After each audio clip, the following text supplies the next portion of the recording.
Let's begin this lecture with an activity. Think of 5 philosophers, any philosophers, Stoic or not.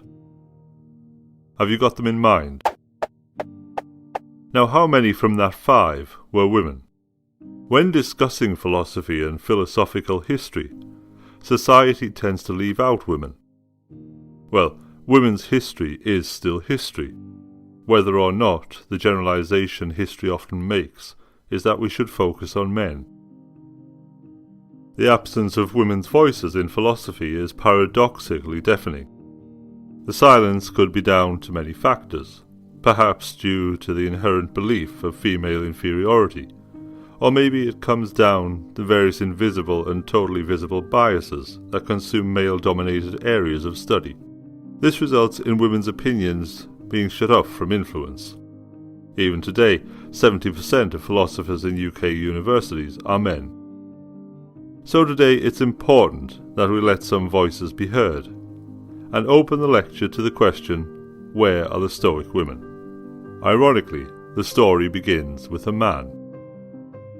Philosophical discussions that took place in ancient Athens were typically on the grounds of a gymnasia, a place in which women were forbidden. The tradition remained that philosophy would be taught by wealthy young men. Socrates, however, an ancient philosopher, taught differently. He lived modestly and simply. He became his own teacher. Instead of lecturing and charging a fee, he lived and taught on his own accord. This change in teaching opened up a spiderweb for the teaching of philosophy. It branched away from exclusivity and introduced a culture that welcomed philosophy to all, rich and poor, men and women. Socrates explains how his approaches were welcomed to women. Not only that, he explained that many of his ideologies were inspired by women. His mother, a midwife, taught him disciplines of connections and matchmaking, and the Delphic oracle, the priestess of Apollo, that inspired his entire philosophical mission. Socrates therefore laid a firm and secure foundation that ultimately welcomed all. He believed that despite unpopular opinion, women were welcome to live just like men, and equally commit themselves to virtue. Women as well as men, he said, have received from the gods the gift of reason, argues Rufus. So, how does this link to the Stoics? It all narrows down to influence. Socrates and his radical thinking acted as a precursor for what would become Stoicism. Musonius Rufus, teacher of Epictetus, evidences this. He himself wrote a lecture explaining that women too should study philosophy. Certainly it is to be expected that the educated woman will be more courageous than the uneducated, writes Rufus, advocating for the benefits of Stoicism upon women's lives. Alongside this, there is some evidence about women who seem to have practiced Stoicism in the ancient world. Here's a summary of 4 of these women. Firstly, Hipparchia of Maronea. She was the wife of Crates of Thebes, one of the most influential Cynic philosophers at the time.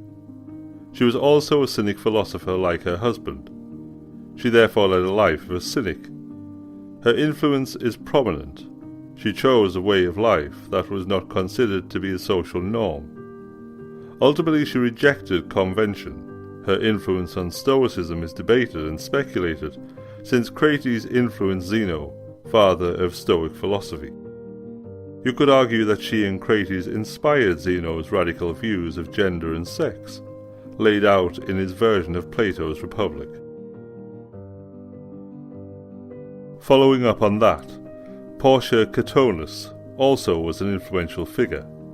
Daughter of Cato, she was a proud and intelligent woman, not frightened by judgment or disapproval from others. Portia was considered to be a hero in Stoic customs. She was the wife of Brutus, who is famed as he is one of Caesar's assassins. She was involved and intrigued by philosophy. In a recount, Plutarch describes her as being addicted to philosophy, a great lover of her husband, and full of an understanding courage.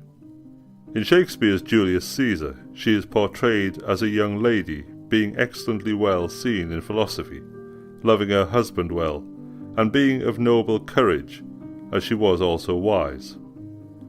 She was a strong woman, committed and sacrificial, willing to prove her commitment to Brutus. Similarly is the story of Fannia. She was a part of the Stoic opposition against Nero's autocratic rule. The knowledge of Fannia is sourced from the letters to Pliny the Younger. Her commitment can be seen when she followed her husband to exile. It is also evidenced that she stood up for herself in court against the request of the writing of her biographical book. Not a word did she utter to show that she shrank from the perils which threatened her, shows evidence of fortitude, strength, and confidence. Finally, Annia Cornificia Faustina Minor, the daughter of Aurelius. When Emperor Commodus succeeded her father, he ordered political executions. Cornificia survived the political executions. When her death finally came around in her 50s, she honoured her father with her last words: "My poor unhappy soul, trapped in an unworthy body, go forth, be free. Show them that you are the daughter of Marcus Aurelius."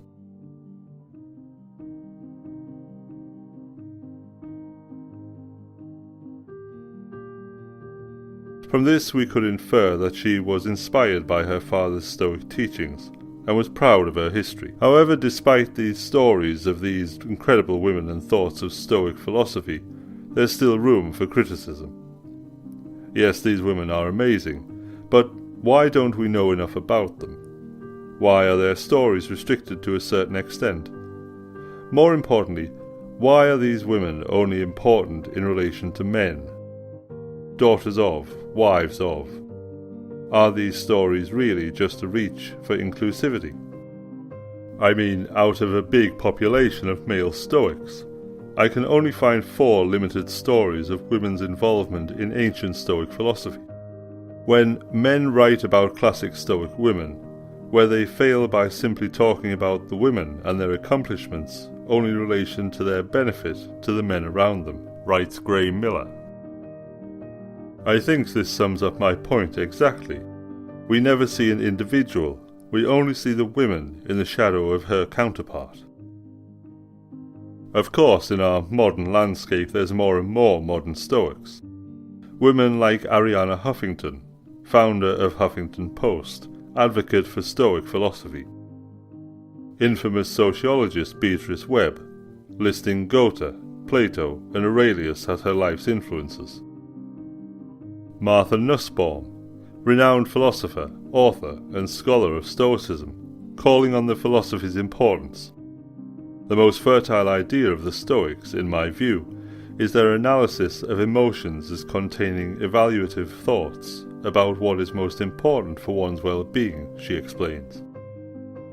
The development of women in philosophy is indicative of a more liberal and open environment for women that has developed in the 21st century. However, there's still room for improvement, especially in the choices of dialogue that are adopted by those who write about Stoicism and philosophy today. They avoid talking about the women and what they've done for themselves and Stoicism. Instead, there's a trend of ignorance or undermining. This can be seen not only in the ancient sense, but also in a contemporary context. Therefore, we have the right to ask, where are the Stoic women?